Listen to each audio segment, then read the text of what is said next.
Hello students, this is Govind sir and today we are discussing another topics of unit second. So these are transfer function and root locus. So let's start with the transfer function. What is transfer function? Transfer function is an algebraic expression for dynamic relation between a selected input and output of the process model. And the transfer function can only be derived for a linear model because Laplace transform can be applied only to linear equation. So in this we have a simple representation of a system in which RT is defined as the input signal and CT is the output signal and GT is the gain of that system. So this is time domain representation. If we convert time domain representation into Laplace transform representation, then RT can be denoted as RS and CT can be denoted as CS and GT is defined as GS. So time domain representation we have T parameter and in the Laplace domain representation we have S parameter. So it is also known as S domain parameter, S domain representation. So GS is defined as the transfer function and the according to the definition transfer function is equals to CS upon RS, where CS is the Laplace transform of output and RS is the Laplace transform of input. But the zero initial conditions is considered. It means we have initially all the conditions are zero. Clear? So this is the basic of transfer function. Now move to the next. If we define the transfer function is defined as the ratio of Laplace transform of the output to the input with all initial conditions equal to 0. Transfer functions are defined only for linear time invariant system. We have already studied about the linear time variant system that is LTI system. Okay, and we have some considerations like transfer function can usually be expressed as the ratio of two polynomials in the complex variable s, and a transfer function can be factored into the following form. So we have defined GS as the ratio of CS upon RS, that is Laplace transform of output to the Laplace transform of input, and the numerator part can also be factorized like k s plus j I j1 into s plus j2 till s plus jn, and the numerator denominator part also can be factorized like s plus p1 s plus p2 and till s plus pn. So the roots of numerator polynomial are called zeros. Okay, so roots of numerator polynomial are called zeros and the roots of the denominator polynomial are called poles. So these are the zeros and poles in the transfer function. So transfer function can be written as hs equals to ys upon xs. So don't be confused. Here is xs is a Laplace of input signal and ys is Laplace of output signal, and hs is the denoted as transfer function. So it doesn't matter how you represent, but the important thing is the ratio should be output upon input. Okay. In computing the transfer function circuits where all the initial conditions are zero are considered, and transfer function depends on what is defined as the output signal. It is important if you taking the another output in the system, then the transfer function will be changed.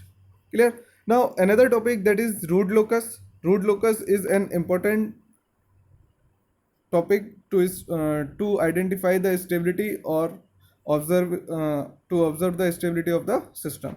So we have a motivation for root locus that to satisfy transient performance requirements, it may be necessary to know how to choose certain control parameters so that the resulting closed loop poles are in the performance region, so which can be solved with the root locus technique.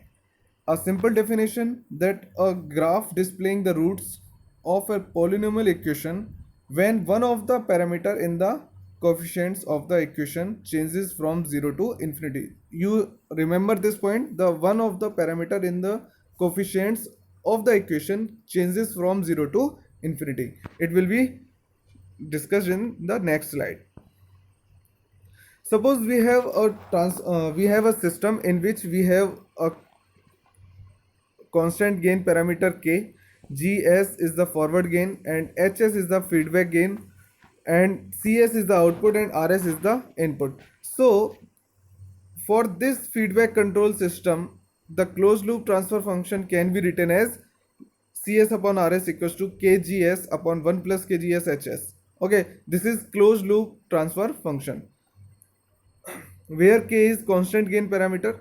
The poles of the transfer function are the roots of the characteristic equation given by 1 plus kgs hs equals to 0. So just put the denominator part equals to 0, that is the characteristic equation, and the solutions,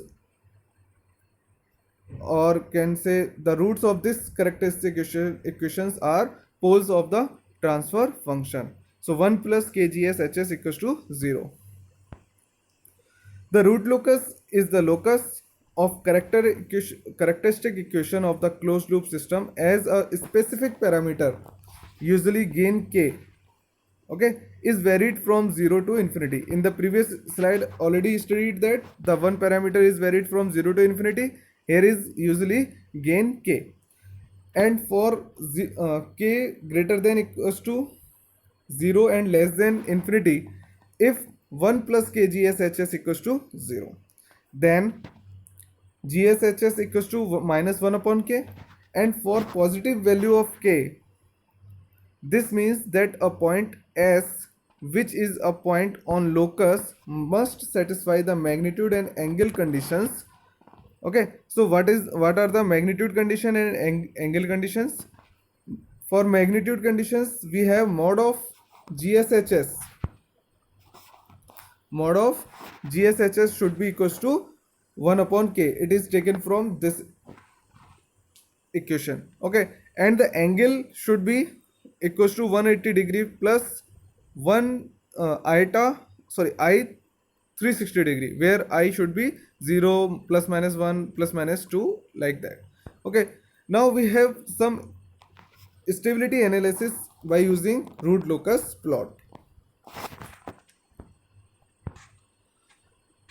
So in this diagram, in this graph, we have a imaginary axis, this one, and the real axis, this is.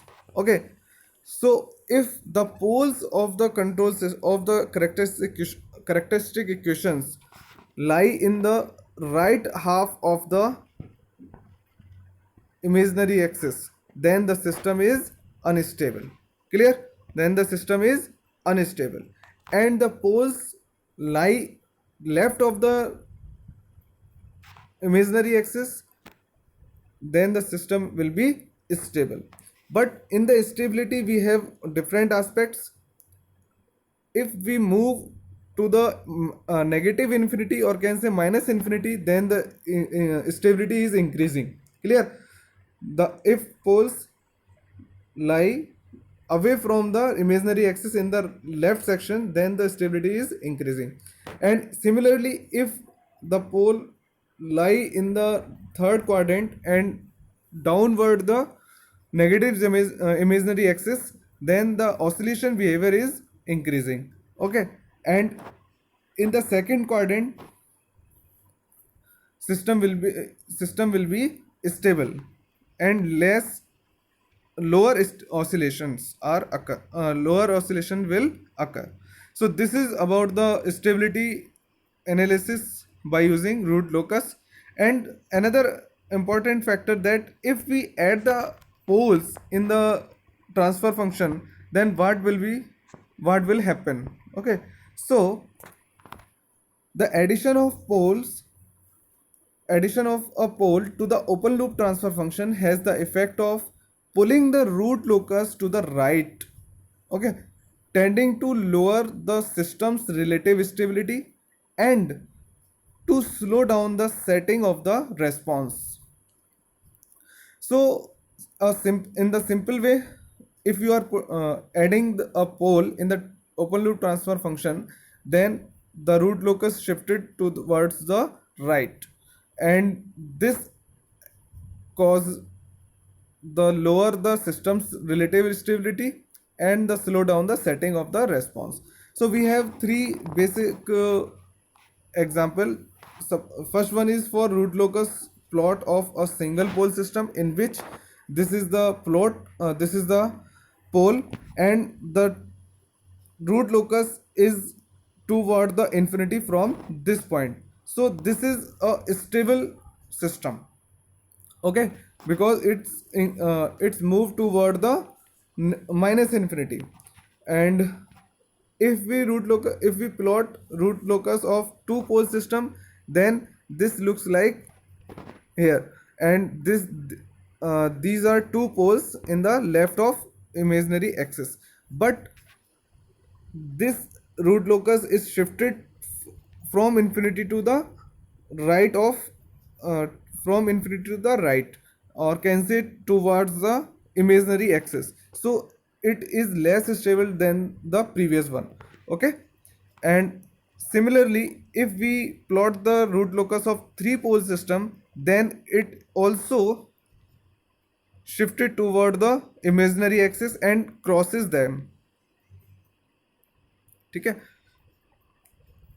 So this system will lowest stable in the comparison of previous two. So this is all about the basics of root locus and the stability analysis by using root locus plot, and we have already studied about the transfer function and the effects of the addition of poles. So in the next video we will discuss about board plot and PID controllers. Okay, thank you.